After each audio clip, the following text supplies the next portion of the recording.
Hello, good morning. Ciao a Hello. tutti. Allora, Ehi, data la grande richiesta, questo episodio sarà fatto in inglese. non Eh, uccideteci, Non uccideteci, perché speriamo siamo di non... madrelingua inglesi, quindi... Speriamo di soddisfare i 4 viewer italiani e anche altri 4 E i eventuali tre inglesi inglesi? che verranno dopo. Comunque sì, c'era questa necessità di questi nostri amici viewer, mio cugino, che volevano condividere i nostri video con altre persone e fanno sì, però sono inglesi. E quindi non ci capiscono un cazzo se parlate in italiano. Avete dei bei concetti, delle ottime idee, dei ottimi messaggi che passate. E quindi vorremmo avere il contenuto in inglese così possiamo condividerlo con E, queste e in persone e con i sostanza colleghi. prenderci per il culo a vita, quindi va Sì, bene. sì, Io mi sì. chiamo Antonio Cremonesi. Vedi che c'è scritta Max Fumagalli sullo schermo, eh? Mannaggia. Fammela cambiare. Va bene. Detto ciò, io passo la Ok, parola ad Alessandro e vai con lo switch in inglese. ok, So let's do it. Let's let's switch start. to Ok. English. So first of all, for the new joiners of this channel that didn't have the possibility to follow the two previous events, just a quick summary of what we are doing here, what we are trying to do here. Let us know if we are managing to do it or not. But so I'm Alessandro. I'm mostly a backend developer of FEO. I'm an Android developer, lead Android right now. Max. Max, I don't know.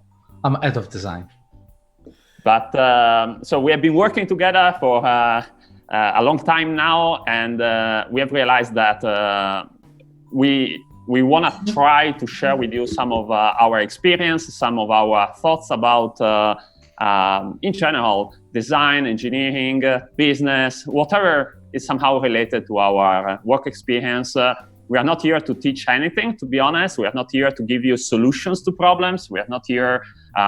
We are not talking. This is very important for our companies or our past companies. It's more about I don't know, suggesting questions, suggesting viewpoints, trying to be somehow It's about us. It's about our experience. It's about how we think and how we, I don't know, work, and we'll see. We'll see Yeah, what's going basically on today. you're gonna leave this video and you have no answers and you have even more Probably. questions. Even more Probably. questions that you're gonna ask yourself. But this is the secret because... Sorry, this is the secret because you can coming back next week to receive some answers. So. and receive even more questions next week. The idea is not to give solution or answers, as Alessandro said. It's more about to start asking yourself more questions so you can start think deeply about problems, points of view, and embrace different perspective if it's needed to solve to probably solve your problem or to widen just your face perspective in a different way. Yeah. Okay. I think that one thing to mention it's worth is that we, for all these episodes, we don't have anything at all set up. Even the streaming or the software, like we set up 5 minutes before the stream. The topic, we discuss it quickly before the stream starts. That's why you have coffee time screen, so you can see how long we're discussing the topic. And we're not setting on stone anything, so you will see discussion completely digressing and flying off. Because we love this, let's say in English, freestyle. I don't know if it's the right word, but yeah. Embrace it. Most important thing is that we're not constrained. We are really open, and the reason why we are going live, it's because we started having this discussion over the weekend, and Alessandro said, I wish I could record this conversation and probably share it with other people, because most of the time I have this discussion and like I have to repeat myself over and over and over and over, so it doesn't make any sense. It's better to just record them and leave them to consume. So our objective is not to make streams with thousands of viewers. It's more about having logs of our conversation over time. If there's gonna be people that are gonna share it, we're gonna appreciate it, we're gonna enjoy it, glad. Yeah. If There's no one's sponsor, there's no click to subscribe, there's no but if press you wanna here. click subscribe and notify, Do it. And of course, we love your feedback. So Yeah. whoever wants to give us their feedback, it's always welcome, appreciated. And actually, just to let you know, we have a competitor live. I think is the government. It's live now. So yeah, this live show just stole a lot of going to stall a lot of users. Sorry, I have to answer. Damn it. I have to answer one comment that we have right now. So I'll show you why I have this T-shirt, Marco. It's not a bad choice. It's done on purpose. That's spot on. See, you can see. Yeah. My face is ugly, but at least the background, it's pretty. Actually, let's say something. So Orfeo decided to set up this Zoom call with the green T-shirt and the green screen for let's say to follow the today topics. The today topics you can spot on the title is numbers as fortune cookies. So the idea was like to have Orfeo like this amazing, I don't know, like Max Headroom. Do you remember in the 80s? I don't know, like just this head that can tell you everything, like a fortune teller. So this was the meaning. But I saw Orfeo start moving a lot, vaping. I so guess, yeah, you can see the chair. harm. But I've tried. yeah, okay. I say like Next this. time we can. Okay, let's start. So, number as a fortune cookie. Why we decided to talk about number? First of all, because we are crazy in a two way. We are crazy because talking about number is a very is very hard topics because it's part of our journey. We mentioned designer, front-end developer, back-end developer. Our starting point every day is based on the number. What we would like to talk today is exactly how and why we need to read and understand that number. I think the key, one of the major problems, but the key is understand properly that numbers. Otherwise, we are going to sometimes fuck up. Yeah. Oh, not fuck up. So let's do a brief introduction. What we mean Yeah. by numbers, because it's really a wide discussion and it can include a lot of things. So what today we're gonna discuss is number. Let's start with an example. You want to release one feature and you want to see if that feature is successful, or you want to change something or analyze a flow in the user experience, and you want to understand if that flow is successful. What do we mean by success? How do we measure the success? What are the numbers we are reading? How do we analyze them after a while, and how we extract questions, answers, or improvements? I would like before that, maybe I would like just to make one step back, and it's about this clearly tells us why we are interested in numbers, right? And I just want to say before that, we are if we look at our technical background as engineers, designers, in our technical work, we use numbers every day, and we use numbers for good reasons. We are used to rely on numbers, to embrace numbers, to be quantitative in some way. And these days we are seeing more and more numbers applied in other fields to solve other sort of problems, particularly some of the problems that Orfeo was mentioning now, like determining the user value or the business value of certain features that you want to go live. So obviously numbers can provide certain guidelines on that. We can try to apply the same way of reasoning that we use in our daily technical work also to approach that kind of problems. The numbers are not easy to read, not easy to interpret.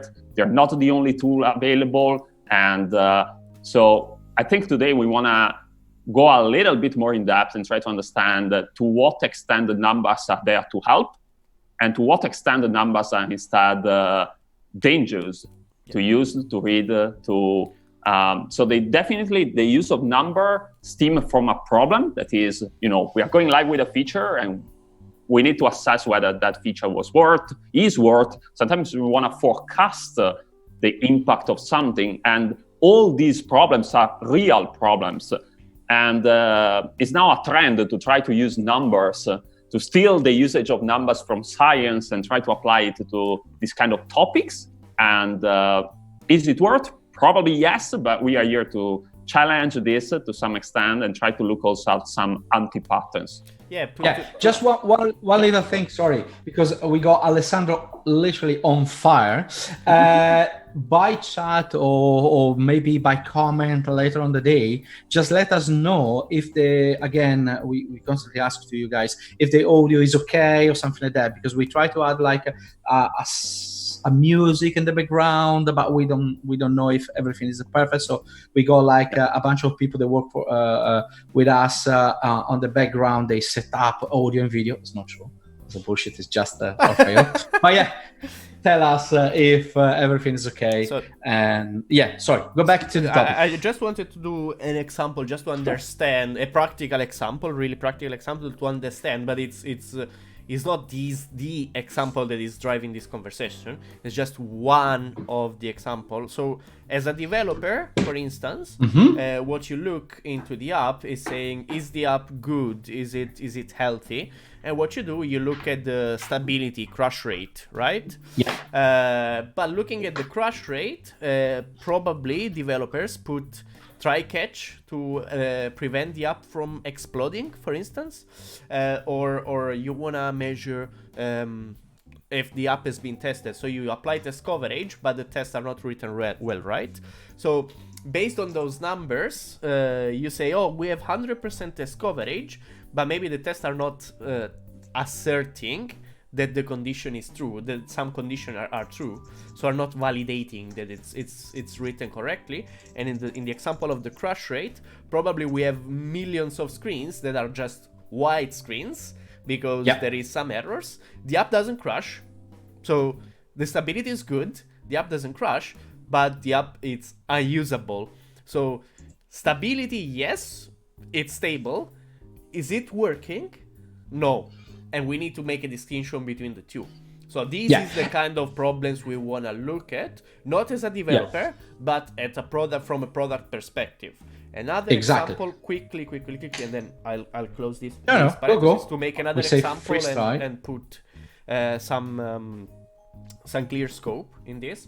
It's, for instance, we release a feature and we as we said in the last, unfortunately those are in Italian, but as we mentioned in the previous but there are subtitles soon. There are subtitles. So don't worry. Soon we're gonna put subtitles. We want to release a feature, we do an MVP, we do an A/B testing, and what we do, for instance, is that we do it quickly with shitty quality, and the app starts crashing as soon as you jump into the feature, for instance, right? So the adoption, if that's our metric, it's 0. And so what you can read from those numbers is that the feature is completely unused. The user is not interested in that feature, so it's not worth to iterate on that feature. And that is not successful. That's not what our user wants. That's the reading, and that's where we wanna move throughout this episode. It's on these kind of scenarios.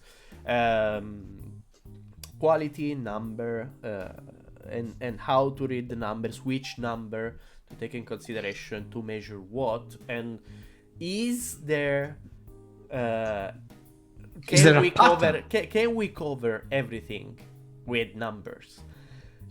That's the main question. Can you represent in a really accurate way, because numbers are accurate. You can't have, numbers that will tell you how happy you are. Yes. There's no number. You can try to represent it from 0 to 10, but it's subjective. My 8 can be a different 8 from Alessandro's 8, for instance. So that's the scope of this whole conversation. Now, let's say something from my side, because Orfeo mentioned a lot this number. Let's start in the beginning. So let's thinking about as we start 3 episodes ago, the MVP concept. Let's start thinking about a new product. As we say many times, we are in the app world. Let's say, okay, we are going as a designer. I'm going to design something, maybe an improvement, or let's say the first interaction. We test inside internally, everything is okay, looks good, amazing. Designer happy, check. Developer, front-end developer happy, yeah, amazing, we can do this interaction, blah blah blah. Backend, thumbs up, everything is okay.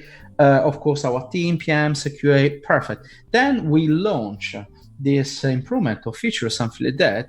And how I know if this let's say improvement works, I need to ask first of all to my team and say, okay, to understand if the features work or doesn't work, we need to see how many interaction the user doing with this feature. So we need to track. And what this tracking means, we need to read the number. I need to understand how many, for example, how many users, how many people go and open the new screen, maybe tap around, and then they start using our feature.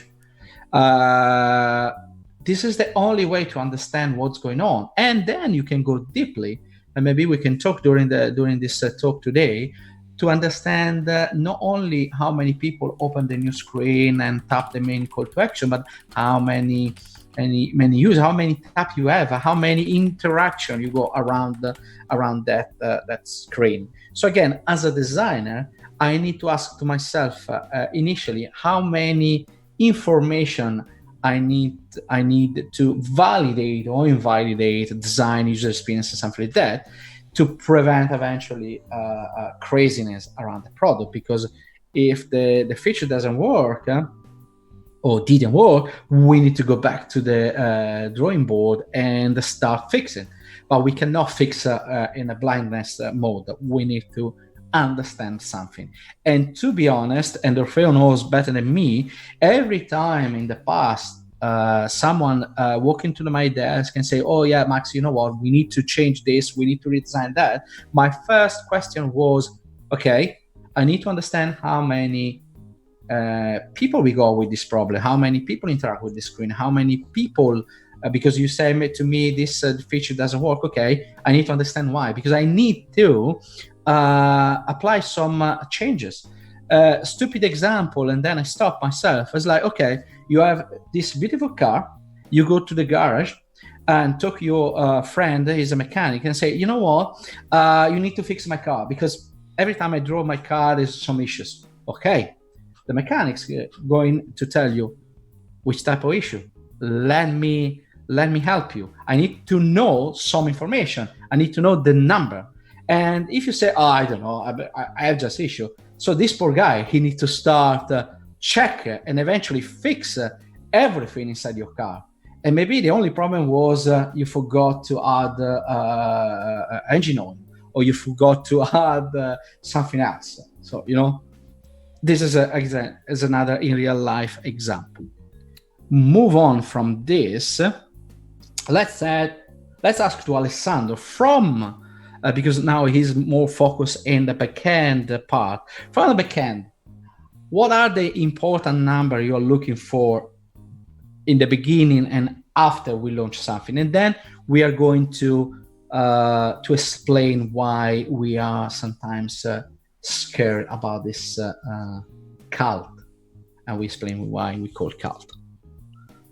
Well, I think well, there might be different numbers that we might, try to either use as a healthy metrics for a backend, okay, and they're not necessarily related to the backend infrastructure or code necessarily, but even about the process of going live, But yeah, so healthy metrics on one side to monitor the status of your system. I can mention, but it's just a random list of things. It's not a comprehensive one, and it's a case by case, and we should go probably more in depth if you want to talk about this, and I don't want to do it now, but metrics is like it's just an example. Things like number of crashes that you have, downtime, availability, load, how many users can your infrastructure support, but also imagine you have an incident, how many incidents do you have? What's the time that you can in which you can typically solve an incident live, because that's time during which users cannot use your product. So these are matrices that a posteriori you use to validate, to quantify the quality, the health of your system. And then there's another set of matrices that maybe you want to use to predict and forecast problems before even starting, like load. You can do estimation on that and base some of your architectural choices on those numbers at the beginning. But I don't know. I think instead of maybe going in depth on those kind of numbers, I would like to surface a different question. It's more,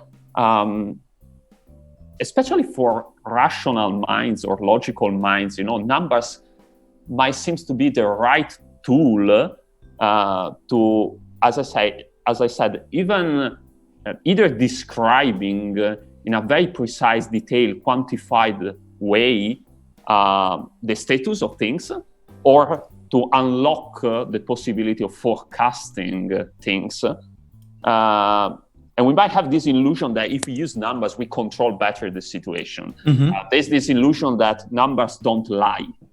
That numbers gives you the feeling that you are in control of what's happening. They describe really well what's happening, and they unlock the possibility using numbers to interpolate, extrapolate, do forecasting of those numbers.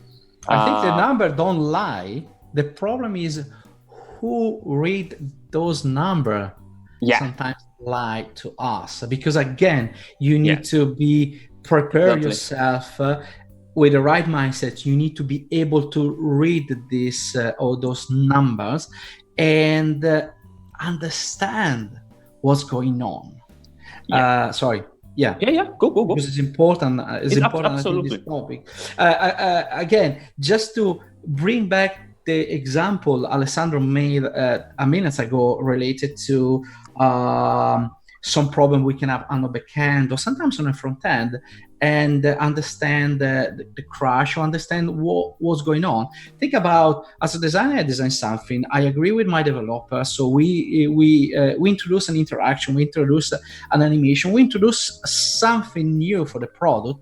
And at some point, this new interaction cause problem in app, because we're talking about last week about memories and something like that. So why, at some point, for the designer point of view, is important to work close with your developer and understand this number, because at some point you can sit down and say, you know what, we introduced this new animation, but look the crash rate, look what happened on the client, or on the backend we have to wait 10 minutes more, again another number, and this causes a lot of problems. So can we solve something? Yeah, of course, but you need to understand, and you need to be sure that number are right numbers, so they don't lie to you.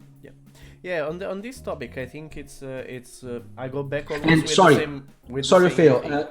Just by the way, I start copy and paste some question because we have a lot of interaction in our chat. So go. Yeah. Nice. So my point is always the same. I think that we should go to. And I don't want to say process, because it's not a process. It's just what sane people do. It's just you need to solve a problem and you sit down and start thinking. Okay, Yeah. we call it planning and analysis. It's just sit down 2 hours and think about the thing, and so I see that something that happens, and probably we can discuss the reason behind it, is that product owners are busy and whatever happens. But what happens is that product owners jump in. It's not a blame against the product owners, just an observation. Mine is just an observation. Because sometimes we are the product owner. Yeah, most of the time we are the product owner. So what happens is that product owners say, I want to have this feature, the success of this feature is this, and I want to do this because of that, right? So here now you can see that there are different issues. I can see different issues that arise. First of all is we want to do this because of that. Okay, and one thing is are you reading the previous the right number correctly? The other thing is, are the other numbers correct themselves? Are they tracked and measured? Do they represent really the problem? Are they surfacing a real problem? Or is it something else? As we discussed in the previous episode, we want to have 0.002 improvement on something, which is a statistical error. So again, it's an increase. Is it the number? Does it justify how you read it? And that's the first thing is we base new ideas on problems. We can create problems based on numbers without asking ourselves, are those numbers reliable? And that's the first step. The second step is that given the first part, it's what we want, it's correct, and the numbers are really surfacing a real problem. And that's one topic we have to discuss. The second part is, okay, we want to fix that problem. And how we gonna fix that problem? We're gonna apply a new solution. Okay? The new solution, my approach depends on how we do it, might involve a whole flow, feature, whatever, but you need to the purpose of the feature is to solve the problem, which this most straightforward way of thinking about it is taking those numbers that you had before and make them look better. And the other question is that the only thing you want to look at? Is just those numbers changing? What's your real objective? And then reconnecting with Alessandro's point is that whatever you do to solve that problem, just by lowering or changing or manipulating those numbers, is that the solution? Because what I can do is just change the tracking system to report different numbers. Exactly. And I fix my problem. If that's your point, you can just manipulate the number itself, and you are done, and you can show it to the board. What did you do? I manipulated the number. I solved the solution, if that's the point.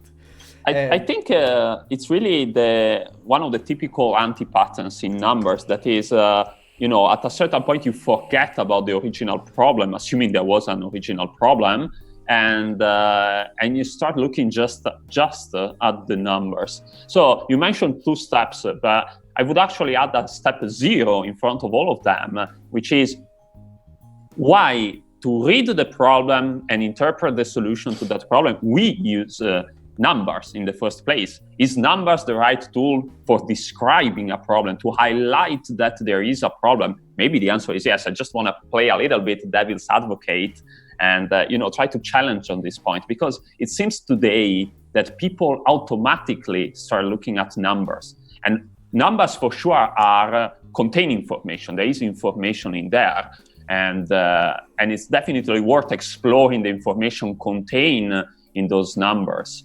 And the more users you have, and other approaches to collect feedback maybe don't work at scale, and so numbers, analytics, tools like that may allow you to collect feedback at a scale. But are numbers, why we look at numbers? Are numbers really the solution for this problem? Why people take for granted that numbers are the way to go? Yeah, I think the number are not the solution, are the starting point. As Alessandro mentioned before, so let's say again start our meeting. Then to start a meeting, if we are going to discuss brainstorming new potentially idea or new improvement or something we have to do, the first goal or for the meeting is like, okay, let's bring some numbers. The numbers tell us the story around this particular feature or part of our product or your product, and but they are not the solution. They are not the solution because, as Orfeo said, at some point you need to stop manipulating the number, and you need to ask yourself, okay, this number are okay for me, or there is another way to read that number. If you check the number, maybe they tell you the 0.02% of your user start using your app. But then go back and understand, move on, go deeply from 0.02% to understand what happened. Maybe to understand the negative point. So for me, the number are important. The important number are not the 0.2%, but maybe are the 98 or the 99% of the people that start using that feature or that improvement. And again, another way to read the number, like read in a negative way or in a positive way. But again, I'm constantly thinking about the number are no a solution.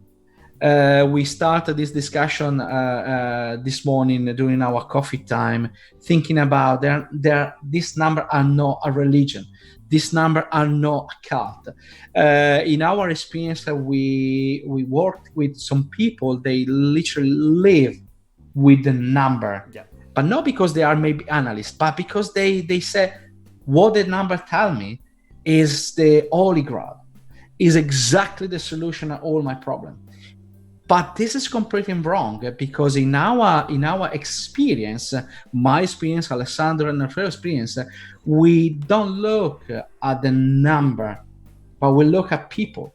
I know people are a number at some point for some equation, but we look at people. And for me, the people tell me more than a number. I think that I think that I would raise that it's a little bit of iterative process, I would say. It's more about you read the numbers and you have the suspect that you have a problem, or the way around. You think that the user has a problem and you search for confirmation in numbers, and then you evaluate that the numbers are good to confirm your suspect. For things that can be measurable, it's a little bit of a confirmation of your suspect, but of course you need to make sure that you're reading the right thing.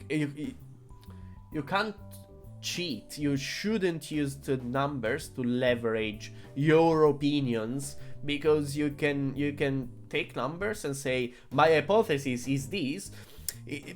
The problem is that when we use it in physics or math, the numbers are numbers. They represent your problem because you are dealing with number. But when we talk about, as Alessandro said, with a product, you don't have a product that is a number. The product is not a number. The user is not a number. But you can have some statistical research, and using statistical calculation, it's completely different as what is the calculation you use with physics and math, up to a certain extent. And so the process is, I think the user has this problem. I want to see the analytics. The analytics, how are they measured? And you look at how they measured and you say, I think it's good, or no, I think it needs improvement. Let's try to refine and add more stimulus. And then after these two confirmation, probably are going to down level with this discussion, but probably you might want to engage with some users, right, directly, and have a confirmation and say, what do you think about this? I think I have this suspect that this is what's happening. What do you think?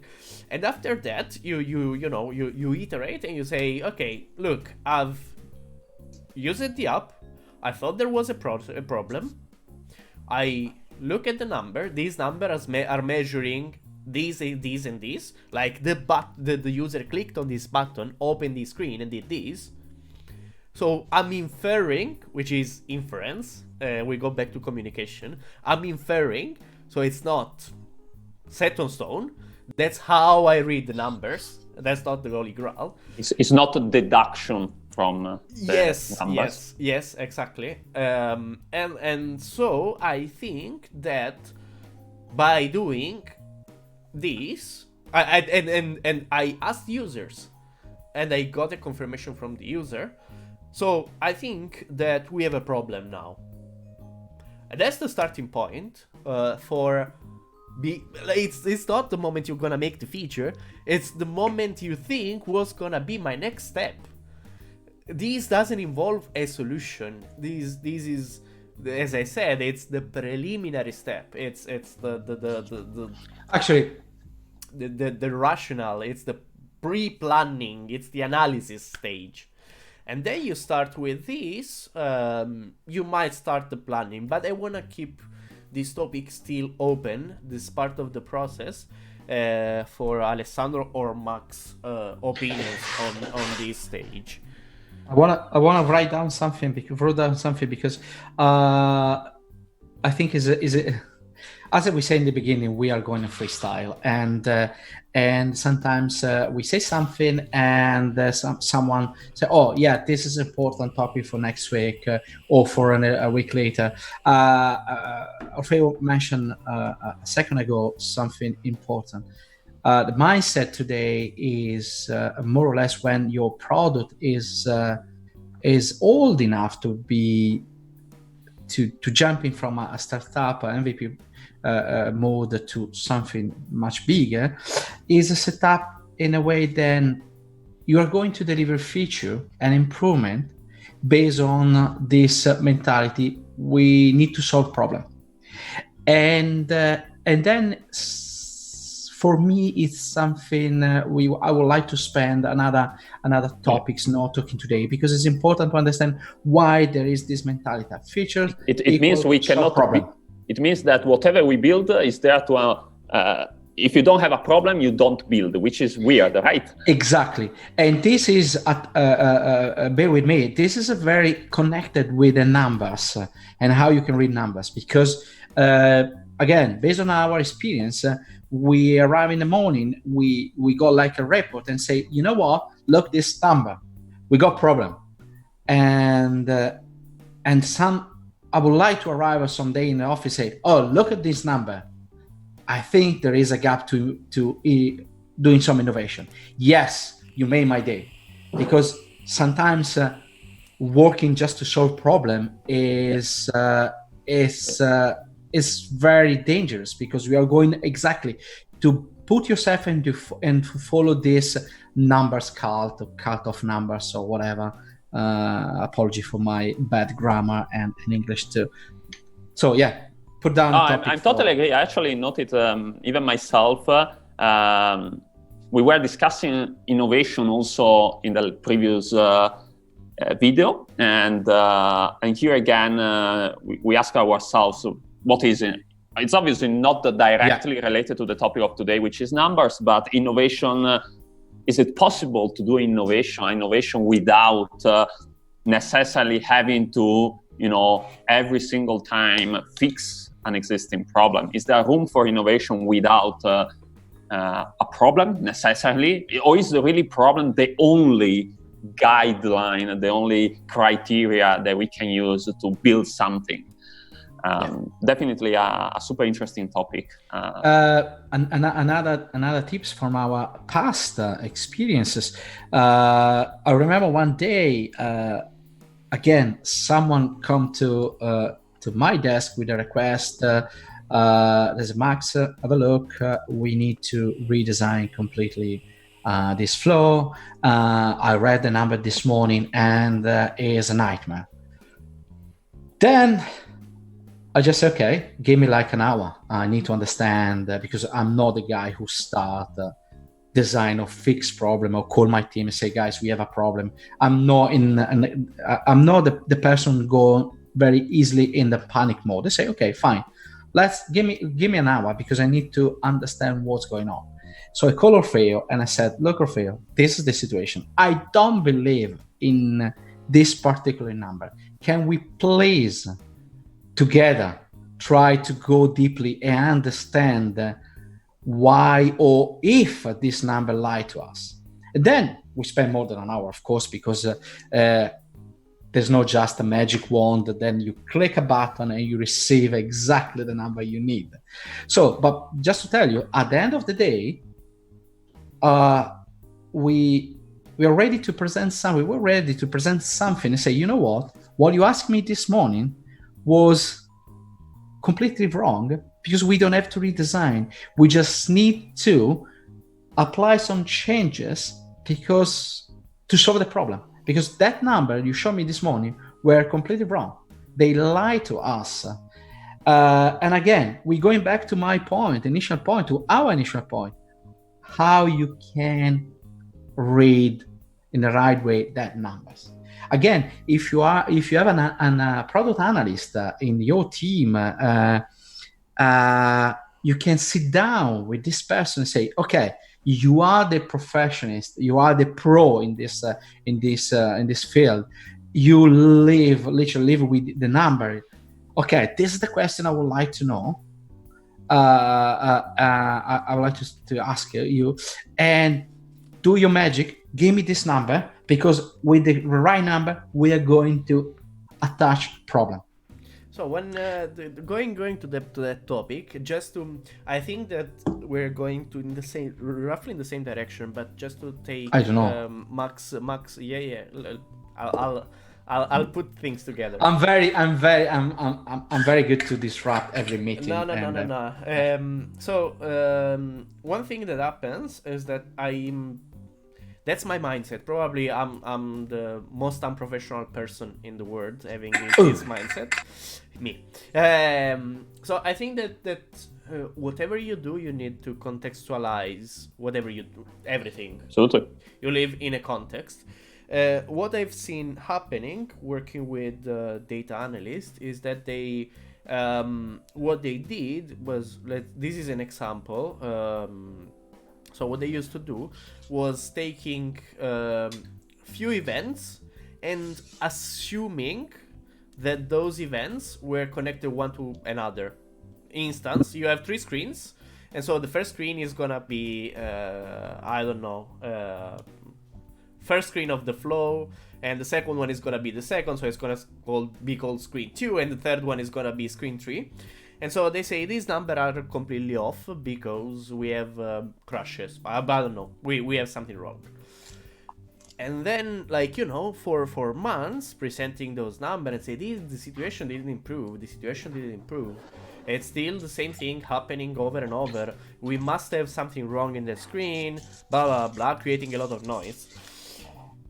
Then I understood what was the problem. The problem was that the flow they designed, they were using the wrong events, for instance.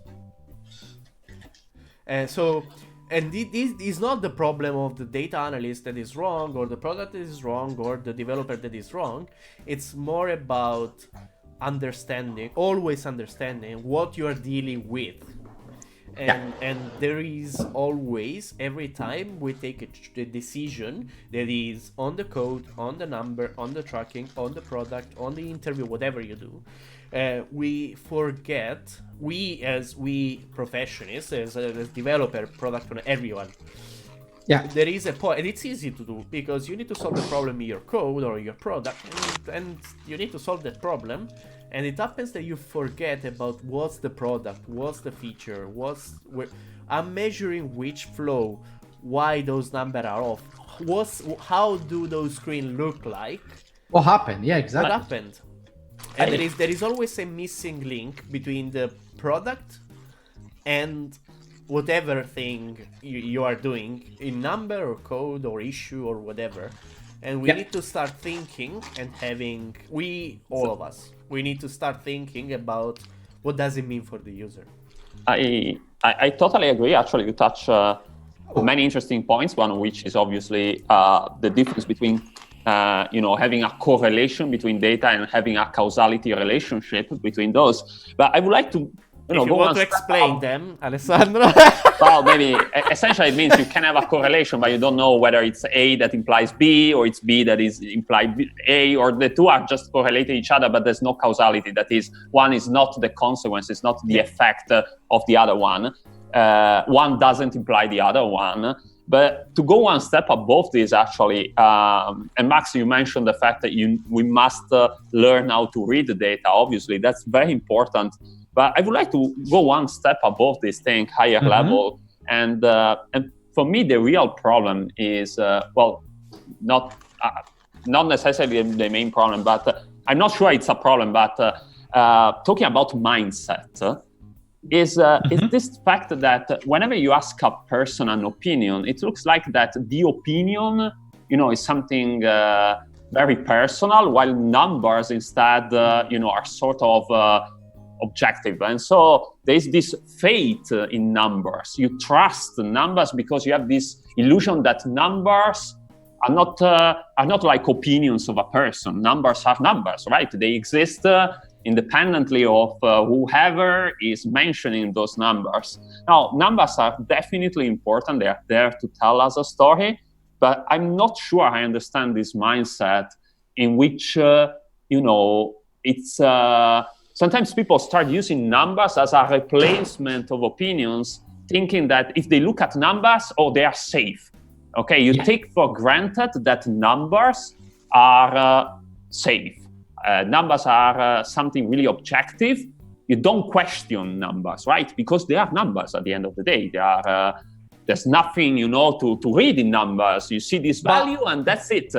And it's not like that. So why people don't put sometimes value into opinions? I'm not here to say opinions are a replacement for numbers, obviously. But I'm wondering, what is this mindset? Why people sometimes try to live without opinions, and instead they have no problem trusting numbers? Because I understand having problem trusting opinions, but at the same time, why instead you have no problem trusting numbers? Why you take for granted that numbers are the source of truth no matter what? Yeah. And this is connected to how to read numbers.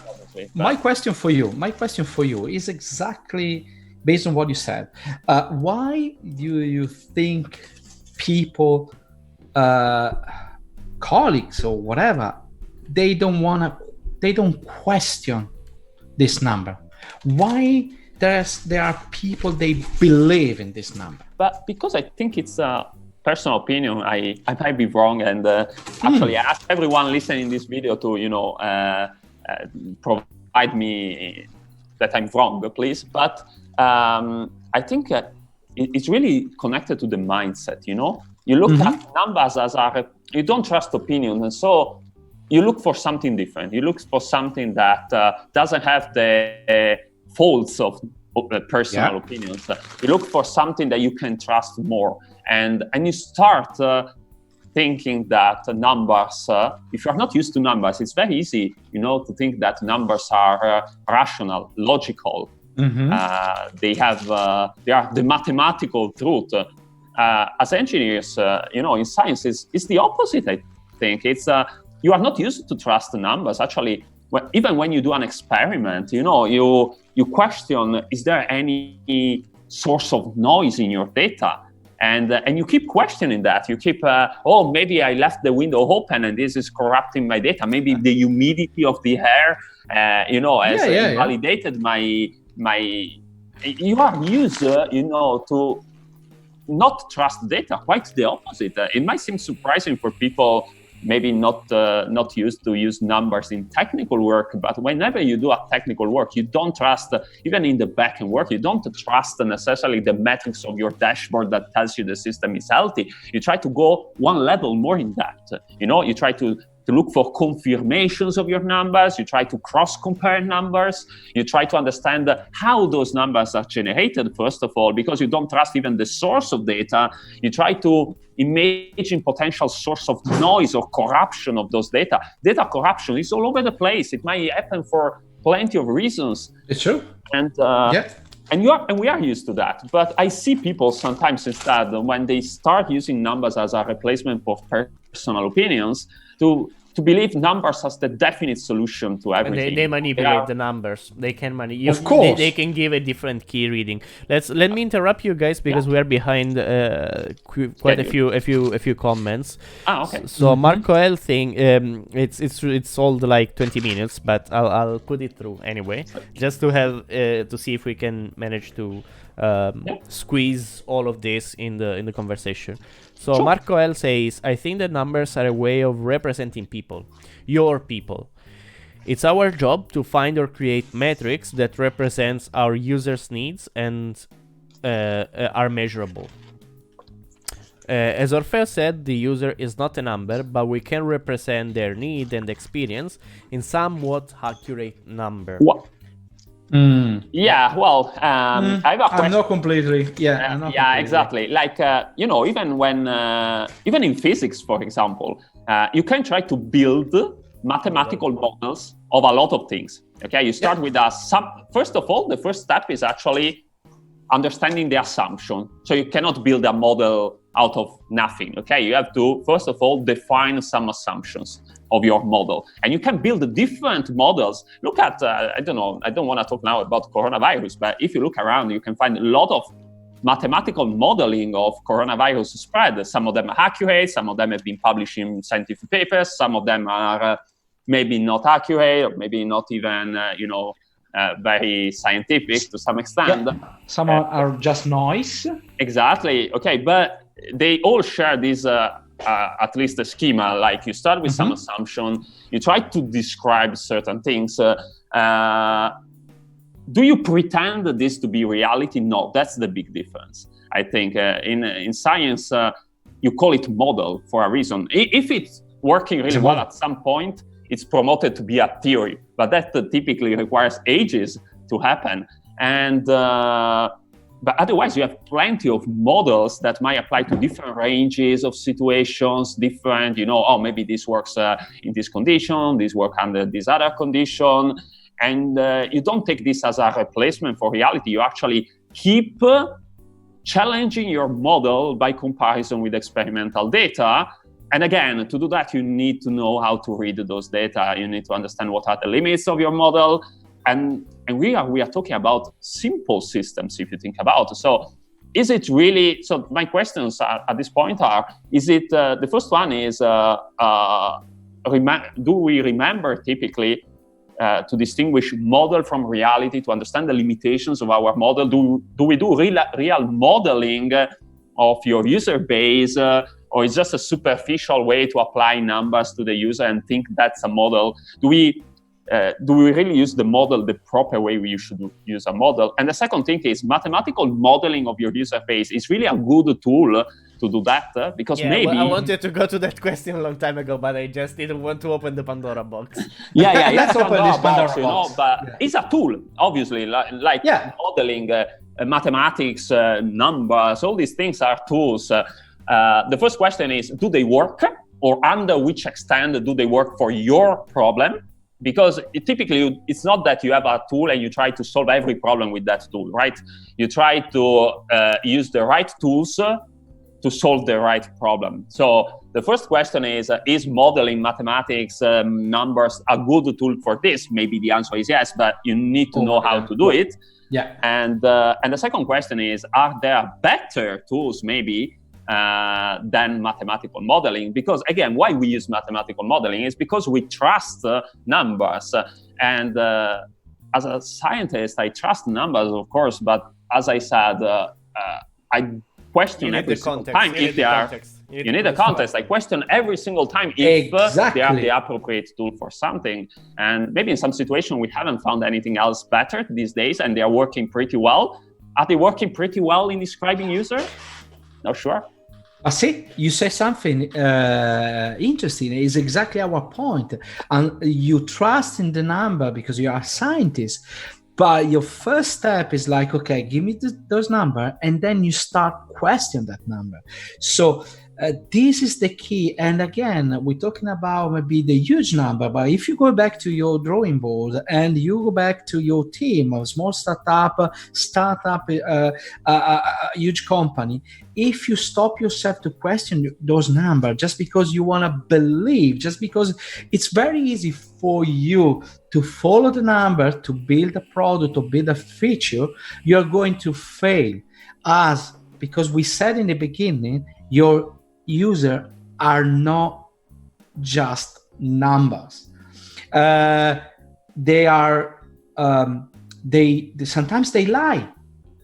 Because it's very easy. I'm not happy about something you introduced last week, and you know what? I'm going to disrupt your number. I'm going to lie to you. I'm going to change. Max is a master of this. I'm going to change completely what you think. Or first, I'm a master. No, I'm someone like as I said many times. I got like this little kid inside me. Like 4 years old, when you start, you start talking, you start learn 3 or 4 words: mom, dad. If you need something, you love something, and then why? Everything start with why. Everything.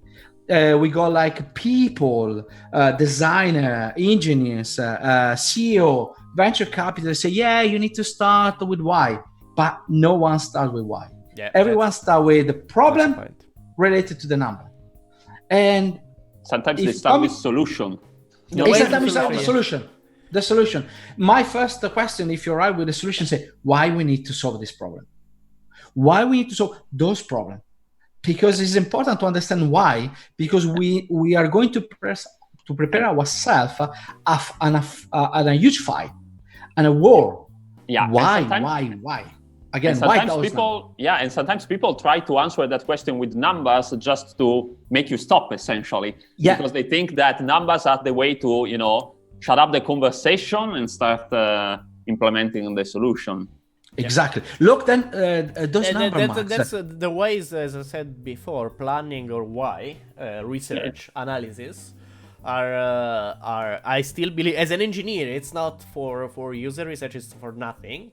It's thinking about what you got, what's your next step, and why you need to do that step.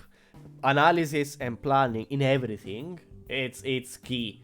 If you don't analyze and plan, I don't mean that the planning shouldn't be we are gonna do this. It doesn't have to be like accurate and very detailed. You can also go with a rough planning, but you are aware of it, right? And you say, if you can go into detail, you can go into detail. But if you want to be rough, you can be rough. And if you don't have a solid why, if you haven't asked yourself, why am I doing this? What's the point?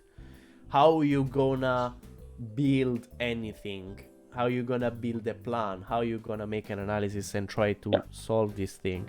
Let me go over other few comments so we don't go too much outside.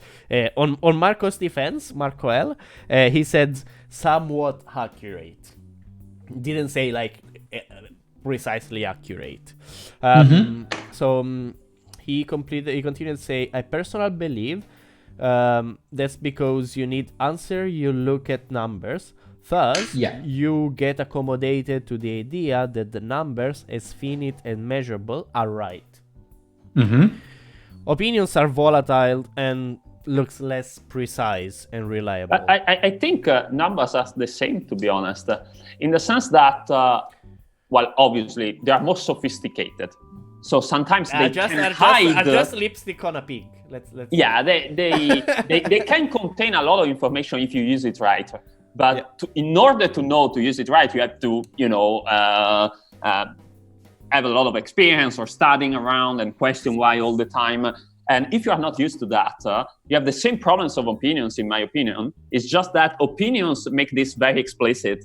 while numbers are just hiding it. sticky hide this thing behind. You have to sketch the surface of numbers to realize these limitations.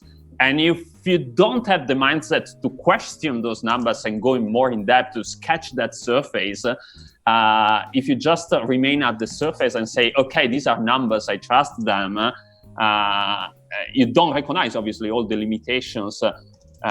While maybe for opinions, it's easier to realize that because you don't need particular tools to analyze numbers. But numbers have just one tool. Just one tool. Why? Exactly. Most same, powerful. but same for numbers, right? It's just that numbers are more sophisticated. So they can embed more information, that's true. Yeah. They can unblock ways of analyzing data at a different level, qualitative level, really. They can, because comparisons, for example, now become more, it's not like, oh, I feel like this is better. It becomes a number that you can compare. It unlocks these possibilities to you, and this is surely a good thing. But on the other side, they hide this complexity. So numbers are not free of anti-patterns, but to realize these anti-patterns, now, given the numbers are more sophisticated, you have to go more in depth. You have to be trained in use of numbers. You need some experience. You need to go in, have some training on that, maybe. Have to study a little bit or add experiences working with numbers. And, Sorry. No, just to say to Marco L, and don't take me wrong, but I'm the first one on the table. Then ask, okay, show me some number. If you come to me and say, look, that feature didn't work, doesn't is still I don't know, a mess or something like that. Or if one of my designers come to me and say, oh, we did some user testing or user interview, and I got like a bunch or a lot of users that are angry about this, or they dream to have something. My first question say, can you please show me the number in the way that how many users we interview last week or this week, how many interview, how many tests? Because I know it's very easy to create this percentage, but if you come to me and say, yeah, I spent the last week to interview 10 users, and then this 10 user got like 5, let's say 7 are unhappy and 3 are happy. My question is, okay, that don't start make some percentage with it then.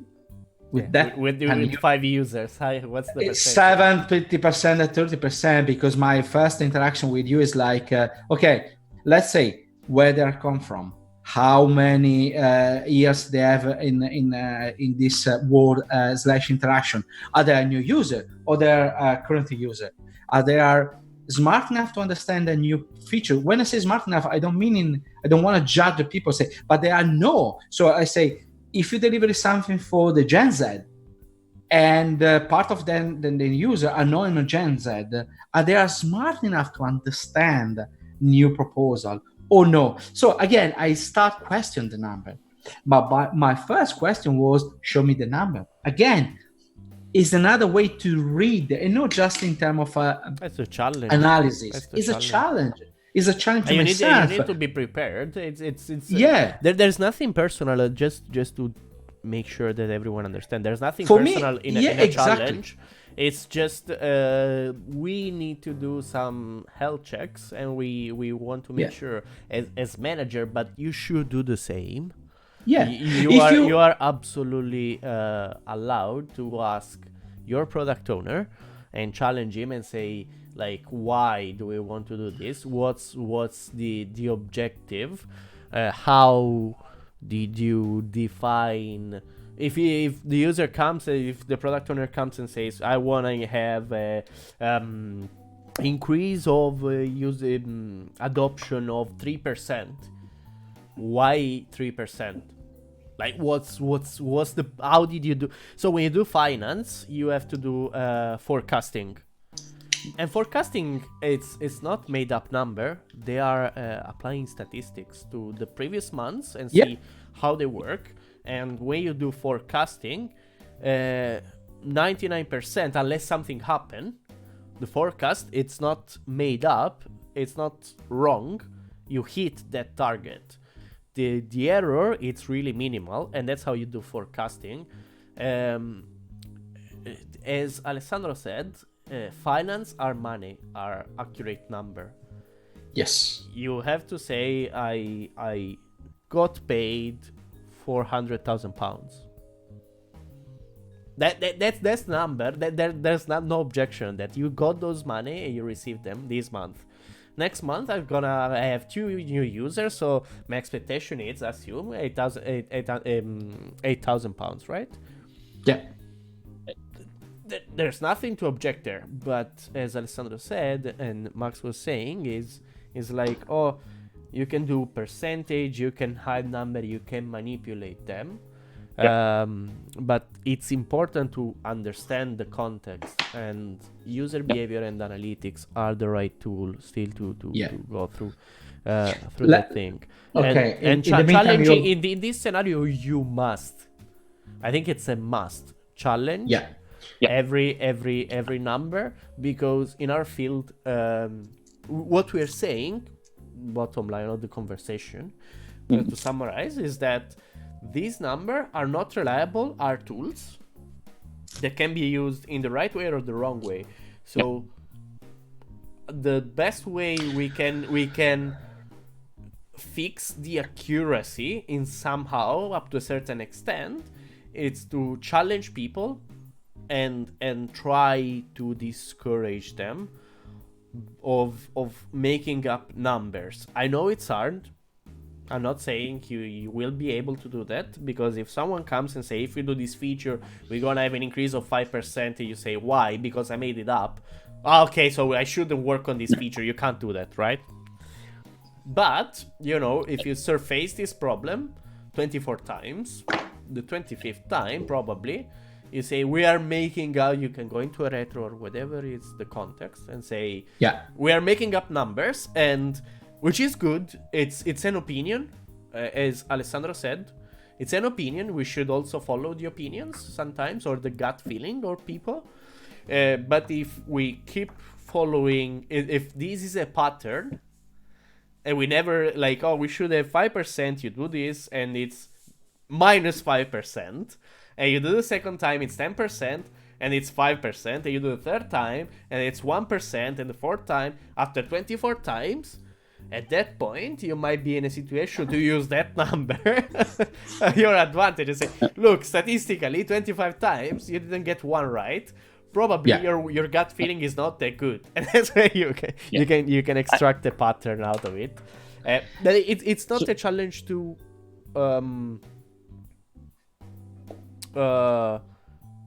took someone down, or I don't know how to explain. It's more of a challenge to dare to say, guys, I think there's something wrong going on here. I think we need to think together of what's wrong, find it out, and fix it before we move on. Yeah, so try to summarize. I think that the main point here is that whenever you use or you don't use numbers, the point is understanding that numbers are not a replacement of asking yourself why, try to understand, try to read. So those things that you would normally do when it comes to discussing opinions, okay, don't stop doing those if you are using numbers. Numbers don't save you from asking yourself and challenging yourself the why.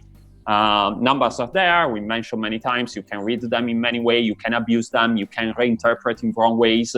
So the why is not embedded into numbers. It's not that numbers come with an embedded why. And so surely numbers are there to present information, but you need to be careful analyzing that information, and you need to be careful into challenging us. How you model your problem. That's understanding exactly. What are the limitations. Let me go quickly through other comments, because we're really falling back now.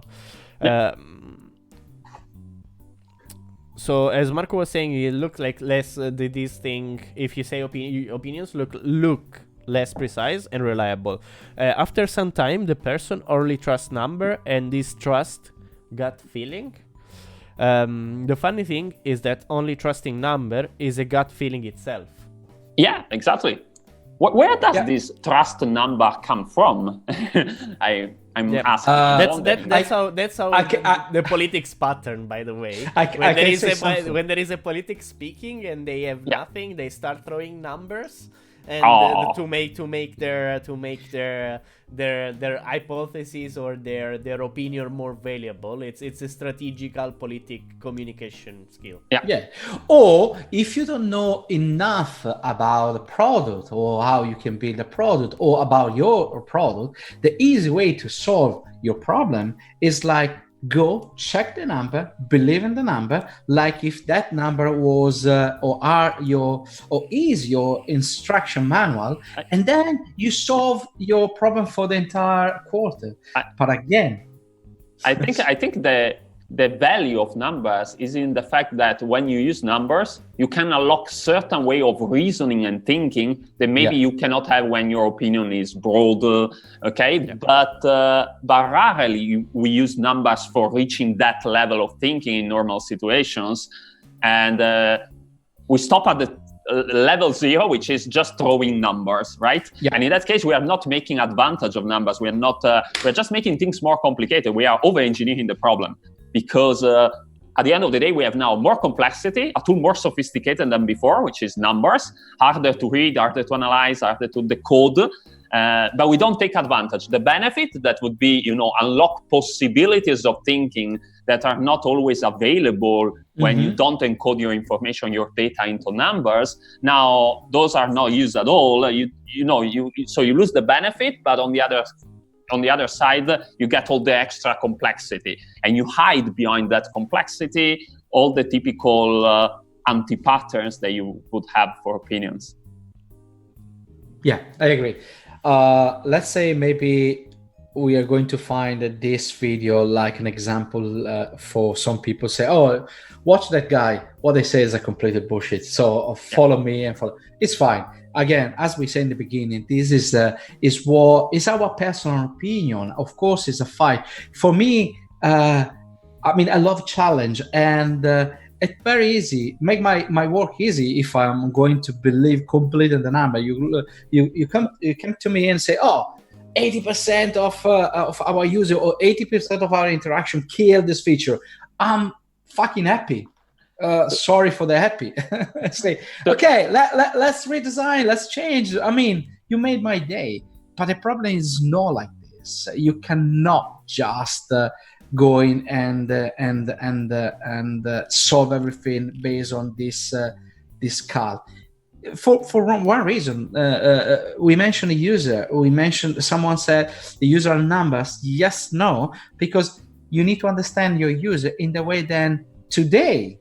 They are super unhappy, or they are very pissed off about your product, and they're going again to destroy your product today, disrupt your product, disrupt your number.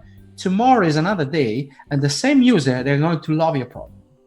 The number sometimes, and again, this is a completely example, is a different example outside this product thinking, is you're going to send a survey, and that survey land on my email in a wrong time.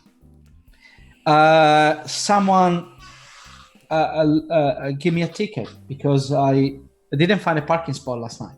So I woke up this morning, the first thing I see was a fucking ticket on my car. So I have to spend £120 for nothing. I made a mistake, of course, fine. Then I go straight away to the office, and I don't know, there was something wrong. Then I start my day in a very bad mood. Then maybe I receive the first email I receive related to the number, and someone just shout me, we have to change everything because I don't understand nothing. Then the second email is your survey. Think about how I can go and do your survey. For sure, I put all my hungriness, I put all my hate in that survey. That number you receive from my survey, I completely wrong. I know the number. For this reason, it's very important when you're going to test some feature, you need to understand the environment, you need to understand the moment, you need to understand the mood, what's going on there. You cannot just stay with your mindset. 10 people are 100% of our user, 7 people are the 70% of our user. No, because if you are lucky, your product is like a worldwide product. Exactly, you need to understand where the sample, and the sample, what happened the sample last week. is. By the way, is an oversimplification of your population. Yeah, look, there was a strike in that city this week or yesterday. That strike disrupted a lot of interaction. Or maybe again, guys, numbers are related to not only your product, your user testing, your user interview, use whatever you want to use for reading, but are related maybe an article, the New York Times post about your product, and again, maybe that article is not accurate because it's based on the numbers, and your user interact and change behavior based on that article. The article say, don't use the product as a shit, there's a lot of a problem, and you don't understand why, because you are in the product team and you don't know about the problem. Yeah. So let's go over a couple of comments. Okay. So we can yeah. Can I just very briefly just add one comment to what Orfeo said about our go users? Read the comment and then I'll be quick. Our users will probably say, "Okay, we are saying bullshit." Well, that's fine. We are no problem with that. But I think we are here also. Don't make us wrong. We use data every day. We use numbers every day. It's our work. We do it. We love using numbers. We know how to use numbers. So we have nothing against numbers. I think we are here today also to play a little bit the devil's advocate, and also to flag, to surface the fact, this warning that to use numbers, you need to know how to do it. Don't take for granted that numbers are cool, are safe, are trustable by default without doing nothing. Numbers for the sake of numbers. But also, as we are saying, our behavior is also, as Max was saying, our behavior it's also biased by the experience we're living today. Probably you work in a company where the data team or whatever, the product owners and everyone in that company, it's really. I've been in a company where the flow was the application use case was simple, the analytics were straightforward, and making an analysis on those numbers were religion. For some reason, the product was structured in a really static way. As you mentioned before, even when data is meaningful, you can have situations like, for example, your test coverage or fixing the crash by. So you can always, even if the numbers are correct and are the correct numbers to look at, and your analysis is correct, it might still be that under the hood, you are manipulating the situation to achieve certain numbers. Challenging opinion. There's nothing. You're not killing anyone if you challenge. If you challenge something. Worst case scenario, you're gonna be either improve or have a second round of confirmation of something that is not, you think it's not clear, right? And there's nothing wrong with it. I don't see why. You improve your understanding of the situation. You improve your own understanding, and next time there's gonna be not just one person. There's gonna be 2 people defending the same opinion on numbers. Which I don't see why we shouldn't do this. Having a second source of truth, a second confirmation that this makes everyone happy. I think it's. I like to connect a couple of actually 3 thoughts, because what you said, Orfeo, before I think in the beginning there was a comment made by Marco L. Now he's left, but was around. Actually, I wrote down something I noticed is that the devs are obsessed about lowering the crash rate. Again, connect the dot with what Marco mentioned, what you said, Orfeo, what Alessandro expand in his explanation, and again another real example. I try to don't spot some information, but someday we receive a report around with number, of course, around a problem, but we saw something like some number going very, very low. They're going down, and we say, okay, there's something wrong. And the first meaning was like, again, product owner, read the number, call the team, guys, that are the number, nightmare. We need to solve. We need to do something. Let's fix the problem. Let's introduce a new feature. Let's change. Blah blah blah. Again, action immediately. As Alessandro said, solution. Number, read the number, start with the solution, and then at some point, Orfeo take this challenge as a personal challenge, and he starts spend time to understand something inside our product. And his starting point was at some point say, okay, let me see this crash rate, let me check those numbers and understand what's going on. And at the end of this the journey, sound like easy for you guys if you listen today. He spoke something, say, guys, the fucking nightmare we're talking about this morning is, I'm sure, I get gut feeling, but drive by the real number, I'm sure are related at the huge crash we got in. No one reported that crash, but these are the number. 85% of whatever they have this issue.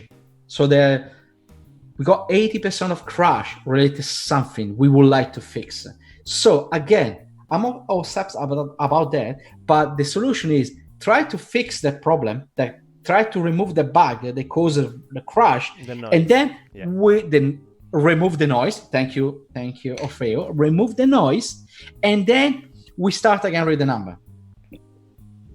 To tell you the solution was, we fix the problem, we remove that noise, and for magic, the number were okay, we're good.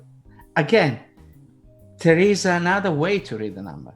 If you don't think about how I can do to read and understand the number, you're going to change completely, resurface your feature, your product, and then the result is still negative, because the problem was not in the number.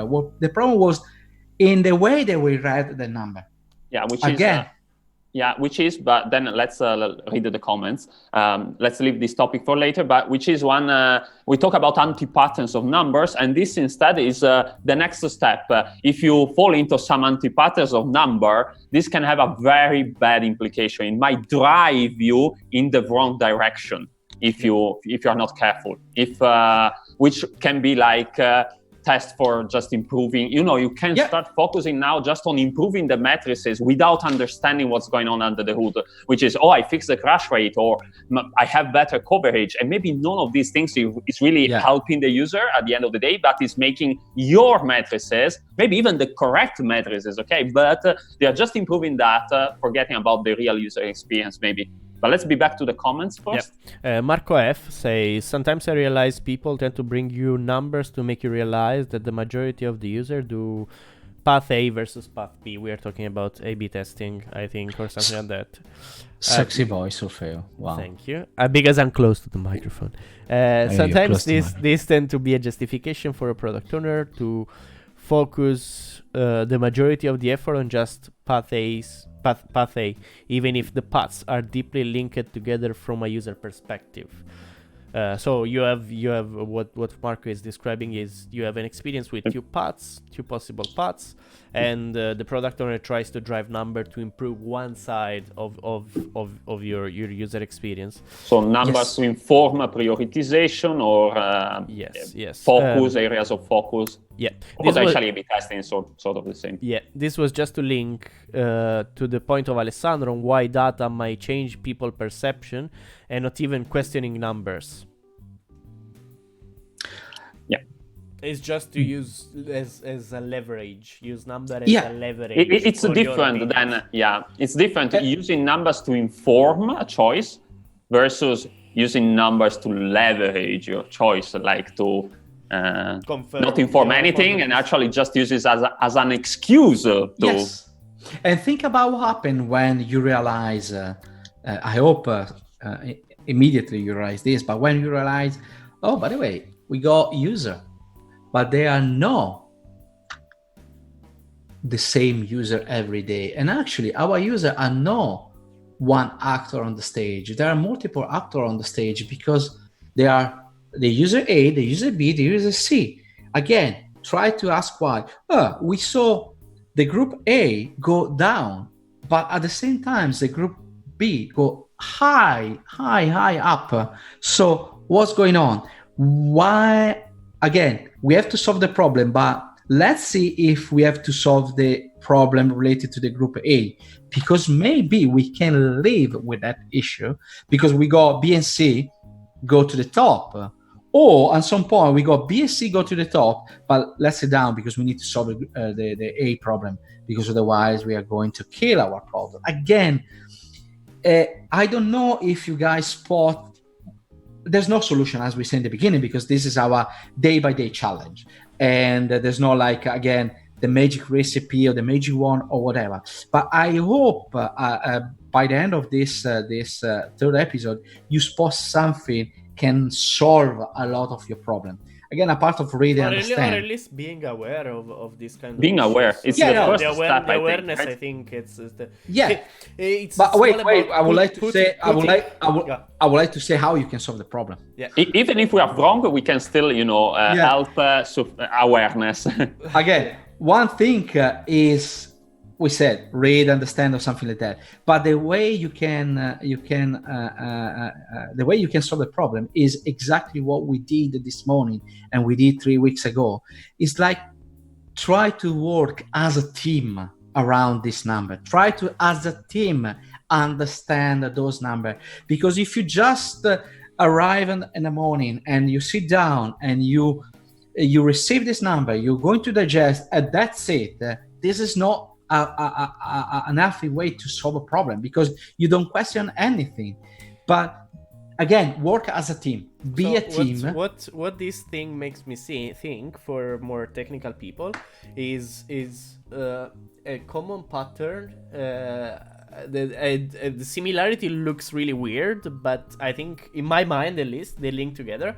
Is when you the thing that I see most of the time is that there is a security issue on some apps, and the answer is, but there is no one that has your knowledge to do that, right? And so there's no risk because there are no people can then compromise the app at the level you can do that. We don't have any user that can do that. So that's not the point. It's more about having a malicious user that tries to do that. And using the data in this way, it's assume that there is someone that is the product owner, the data analyst, the sales, whoever, right? In that point in time, that person is acting as a malicious user. So it's not using the tool as it's supposed to be used, but it's trying to bend your tool, to bend your product, bend your numbers, to act in a way they are not meant to be bent. Okay. Yeah. So that's what's the distinction between a real user and a malicious user, and the anti-pattern, the reaction, it's most of the developers say, but there is no one that tries to unbuild your app and do certificate ping on why, like we don't have those kind of users. Yes, but the moment you're gonna have one, it's going to create a massive disruption to your service. Let's assume they can, I don't know, the simplest thing, it's get access to a hidden feature that you need to go live in 6 months in your building, and surface it and publish on social network that you're working on that feature. That's just something really stupid, but you don't need to have master skills to decompile an Android app and surface an invisible screen and navigate through your smartphone and look and what are in the screen. But if you start with the hypothesis, this is context awareness, that no one is gonna do that, You're not prepared to face that problem. Yeah. What we are trying to do here is try to put in your mind that there are some malicious users. Probably it's yourself that you need to fix. Probably it's you. You are the malicious user that tries to use the number in the wrong way. So the first thing is being aware of fix yourself if you think you need to be fixed. And the second thing is the challenge, as we said, use the challenge as a tool to leverage and highlight that malicious behavior to the whole team. Because the moment the team is not working together toward the same objective, if someone is trying to cover his shoulder with numbers or stuff like that, like a product owner or an analyst or whoever it is, it's healthy for himself, but it's taking down the whole team from the business perspective. So that's the thing that came up to my mind in this kind of behavior. I agree, and actually to answer also the latest comment that Marco wrote, I think the message at the end here is not that you should not use the numbers or data or whatever. I think it's about it's not about numbers. There is value in numbers. It's about the behavior, the approach of using numbers, how you use numbers or how you don't use numbers. Don't blindly trust numbers just because they are numbers. Numbers don't reinforce your opinion per se.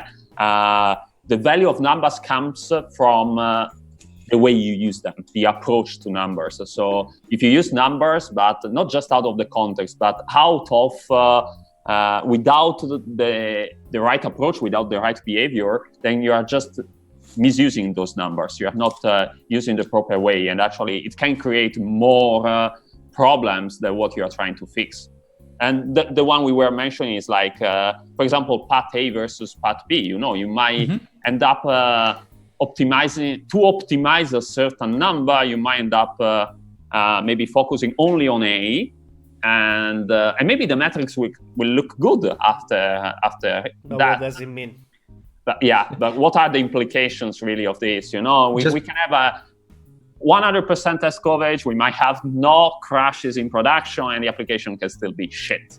And because maybe now you have other problems. You maybe have also analytics that are good, but still the application. We might. Exactly. For instance, I think that the perfect example here are conversion matrices, funnels. It's just you can use them. It's if you know how to use them, of course. But the example, it's like banking apps, right? Careful. I'm not saying any banking apps. Before that, can I just explain about the funnel? What I meant, it was the typical example where you have a funnel, and you know, you focus just on that. So your goal, for now, is optimize that metrics, and maybe you destroy everything else. Maybe users are no longer installing your application or are disinstalling your application a lot. But if you don't look at those numbers, maybe the metrics for the funnel is good, it's great, maybe it's improving, but maybe 50% of your users are uninstalling the application because they don't like it anymore. But among those that remain, the funnel is great, right? Don't focus just on that metrics, maybe. My objection was like there are some apps that are like a banking app, for instance, are some tools nowadays you can't avoid using, right? And so for those apps, you don't really want to leverage, which is wrong in my opinion. You don't want to leverage a really good user experience. You just need to show things. So in that scenario, it works. It does the thing it's supposed to. The user experience is trash. Then it's but the user is forced to. There are no alternatives. There are no competitors. You have a subscription with that bank, so you can't lose the customer unless the customer changes to completely banking and up. But as we said, it's always context based. This whole discussion. If you have an app with competitors on the market just for the product, of course, you might have some people having these you build this chair without one leg, with one really fancy leg, and the other one is By missing. the chair. With the chair, with the stool, a good stool, with this fancy leg on one side and nothing on the other one. And of course, they gonna move to other solutions if they don't find. Yes, exactly. The funnel and what is that? Funnel or funnel? Funnel. It's funnel, not fennel. And they're gonna move to other solutions. So it's really context dependent, this thing. Cool. If we don't have anything else to discuss, we will we will. So say. We will cut. There's one extra thing that I would like the one that we didn't expand. I got something. Okay. Do we have any other, first of all, comment to answer, or this is? I don't think so. No. Let me see. No. Excellent. I don't think so. Okay. I don't know if you would like to talk about that, but you mentioned before part A and part B. Oh, yeah. And it's something remind me a very, very, very, very, let's say, hard moment when you receive a numbers, or when you start talking about numbers, and someone in your team, because maybe he's lazy to read this number, he just shout, "Oh, let's do a A/B testing." Yeah. And A/B testing is more or less based on numbers. If you start, it's not more or less. It's based on. Let's say more or less, because I don't want to be like picky, but yeah. That's why you do A/B test. It's based on numbers. If your initial assumption was wrong, let's say you don't understand the number, you can't ask the UI, or you don't want to go deeply and read those numbers, and your solution is like, let's do an A/B testing.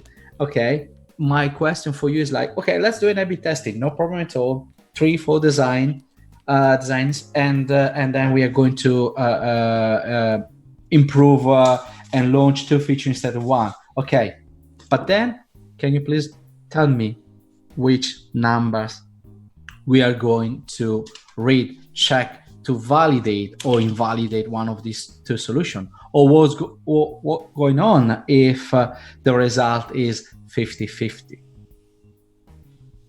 Then we are going back to the beginning. We are going back to a week ago or a sprint ago.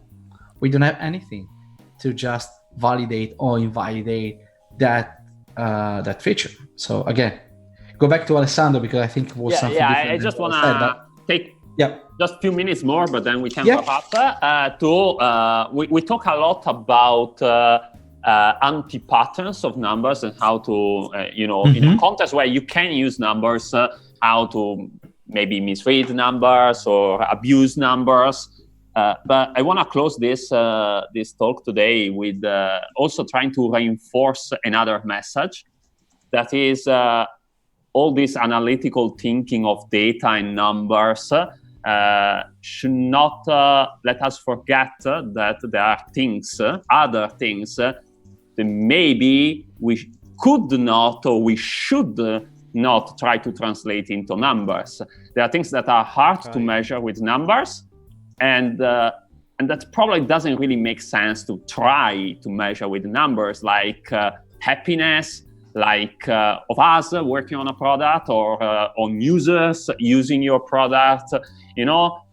At the end of the day, you can use numbers to guide you into a certain analytical thinking, but that analytical thinking in a real product, in real life, when working on something, shouldn't probably be the only thing that you want to look at. You want to also keep an eye on things that cannot be measured, or and don't try, if you start having this religion of numbers, cult of numbers, you might be tempted to try to translate everything into numbers. Numbers might be not the appropriate tool for everything, and if something doesn't translate into numbers, it's not that that thing is less important or less relevant, okay? Because otherwise we end up with thinking that, oh, if I cannot translate it, I don't care about that. Yeah. And I care just about things that I can translate into numbers. And this or I'll try to translate it anyway. I try to translate anyway, which is even worse. Which is even worse because you are giving a value that is not real. Yeah, it might become a completely no sense, but it's important to use numbers where it's worth, where it makes sense. Try to not use numbers as the only way of thinking about something. Don't try to encode everything in numbers, especially things that don't make sense to encode. For instance, how do you measure UI consistency or UX consistency? People happiness or like enjoying a product, engagement. Yeah, but even on the other side, building a product, I think to enjoy sometime, and that passion or these kind of things can really make the difference. And if they don't translate in numbers, that doesn't mean they are less relevant, less important. Okay, relevance is not something that I think one of the big anti-patterns here is that if something cannot be described by numbers, then it's not important, and we should be careful with that. Yeah, exactly. Sometimes user experience is not completely related to the numbers, because as you said, it's based on how is my day, what is my feeling today, what happened, blah blah blah. So again, you don't know that numbers. Before we start wrapping up, I would like just to ask to this, because again, we test today to go in completely freestyle in English. So if you have some comment or question, please use. I think there is like a space to add some comment. Give us some feedback. Let us know if you want some to have numerical feedback, of course, or some numerical, score. Out of exactly. 1,000, out of 1,000, from 0 to 60. from 0 to 76, because I like 76. Yeah, exactly. 76. And minus 6 to 76. Just to make it lovely. Better. Yeah. And just again, apology from my side if I completely destroy this beautiful languages. Then is English, but really let us know if you really want to have still this conversation in English, because for us requires a little bit of more effort to speak in English, because it's not our mother language, so it's and especially because there are some sentences that are very hard to translate in English, and in Italian are like, I understand what you mean, and in English it's very hard. But again, please feel free to give us thumbs up or thumbs down. There is thumbs down in YouTube. There is the feature you can thumbs down. Yeah, exactly. So just thumb down, and we're gonna go back to the old style of Italian coffee, espresso, and discussion as usual. We maintain the Italian coffee espresso because it's how we can start our day. But again, I don't want to drink a tea with milk, by the way. But how do you measure the taste of a good coffee? What are the relevant numbers, to taste, to appreciate a coffee, like the temperature? No, there is a number, and I tell you, I think we have time. Yeah, we have time to fail. Yeah, let's say we got 10 minutes. 3 minutes. You got 3 minutes. Let's say 3 minutes. We are already on time. I can tell you something. You can measure a good coffee in a way. Then you start grind the coffee. I personally spent a couple of days with a friend of mine. He started a coffee company in India, was I think 3 years ago, and I remember we spent these 2 days together where he literally made a coffee with a mocha with a lot of brew, I don't remember, and he constantly changed the quantity of the coffee, the dimension of he grind in a different way, and then he tried to find the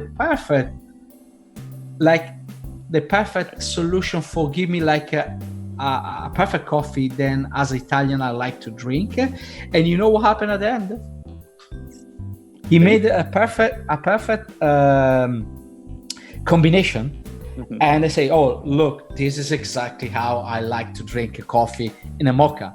And he told me, yeah, Max, you know what I discovered today? As Italian, you drink a fucking burnt coffee. The test was like, for him, was like, if I burn the coffee. But yeah, for me, it was like, fuck, this is exactly what I like to drink. As of Ferris used to say, coffee, you need to drink coffee in a certain way. I don't know if we want to talk about that quickly. Dark and bitter. Oh yeah. Of Yes, course, actually, if you want to talk with bitter me as about life. coffie, As bitter yeah, as if you want to, Ferris, this expression, bitter as life. bitter as life, But exactly. actually, one day we were in a place in London, and in that situation, coffee was not bitter, was shit, and was like, I don't know, a mix of vegetables and hot water, something like that. It was very far from being a good bitter coffee. It was just horrible. And I said, "Oh, this coffee is shit." And my friend said, "Well, obviously, coffee has to be like this. It has to be shit like life." Positive attitude. Positive Yeah, always positive I attitude. laughed for days, I think. It's true, exactly, because I would like to say, don't talk with us about coffee if you add sugar in your coffee, or if you add any Exactly. flavor. Please don't follow the show. Fucking Don't follow the talk show. with us about coffee if you Yes. drink coffee with sugar, flour, caramel, or whatever. That is something more. Okay? That's Exactly. not analytics. It's gut feeling. No. That is no number. That is That's not exactly. You can taste the coffee if you don't have anything, and then you can talk about is it good or is not good. That's it. Cool. I agree. That's the lesson for this episode. Exactly. Thank you so much, everyone. And please, again, send us some feedback if you want, or if you don't want. For us, it's like a positive. No, what we're Feedback. gonna do, we're gonna look at the numbers and see if we have more views. Good point. Right? If we had more views, we're gonna continue speaking in English. That's Enjoy. That's the assumption. Enjoy another lockdown week, and we see in Stay a safe. week's time what's going on. Stay safe, stay at home, and read the number. Need the numbers. Bye. Bye.